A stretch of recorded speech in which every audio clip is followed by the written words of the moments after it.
Now let's implement a Bootstrap Carousel. Very easy. We go to Components and click on Carousel, and then we get all the documentation on carousels. And then I'm going to pick one. There's one that has a slideshow, but the one I'm more interested in, I think I like this one that has the slideshow plus the arrows. And so I'm going to copy and paste this code. Control C, copy and paste that code into my template that we've already, the starter template that we've already created, and Control V. Now, really important, especially in this carousel, that it will not work correctly if you have not put your carousel in a class container or a container fluid. It also will not work if you have not included your script files at the bottom, because this particular implementation is utilizing some JavaScript, which is what gives us the motion. So make sure that those elements are intact. And then I'm going to show you something else in case you weren't already aware. I already have some images that I brought in, but I'm going to show you. I'm going to go into images.google.com, and let's type in, I'm going to type in Hawaiian beaches. I don't know. And it gives me a bunch of beaches. Now, the way to make this carousel work, people sometimes get frustrated because it doesn't work right. And Bootstrap isn't a perfect thing, and like anything else, it's a technology. But it's important when you use these images in your carousel that they're all the same size. If they're not the same size, then sometimes your carousel can look kind of wonky.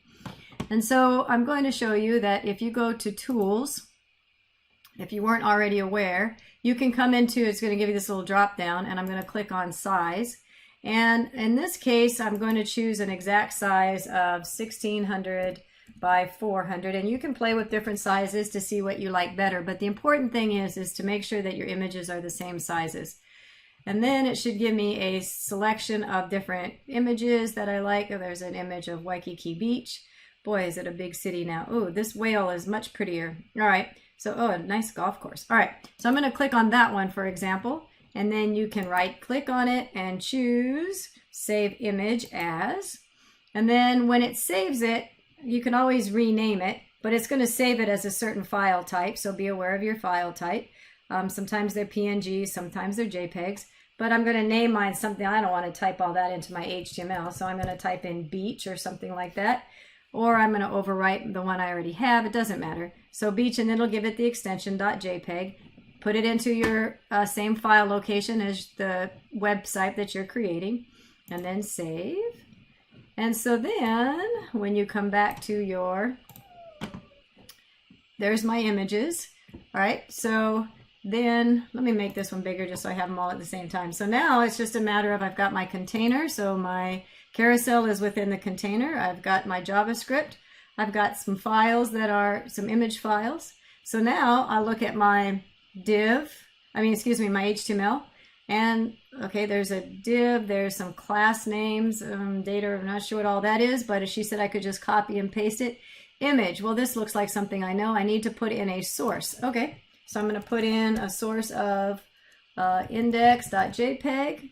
And I also had flower2.jpg, and then I also have, what's over there, flower3.jpg. So those are the files that I have in this current directory. And then I'm going to save it and go back to my page, my hello world, and then refresh it. And I should have a carousel that's sliding for me and already built in. And all the images look the same. Just for demonstration, and students forget this a lot. If I don't put in this div class container, let's just see what happens. Okay, so I don't want the div class container, I forgot, whatever. And then I'm going to go back now and refresh this page and see if that makes a difference. Let's see what happens. Oh, okay. So you can see that it's not quite what I was hoping for. So yeah, it extends across the whole page. Sometimes what will happen is it will, especially if I didn't get an image that was the same size, it might take up the whole screen. So it'll give you inconsistent results. So make sure, like anything else, that you put div class equals, put your Bootstrap into a class container or a container fluid, as we demonstrated in our introductory video, and Control V, and then refresh. and I have a carousel. All right, so pretty straightforward, pretty easy, but from if you tried to create that all on your own, of course, that would take a lot of time. So here in a 5-minute video, we have created a cool looking carousel.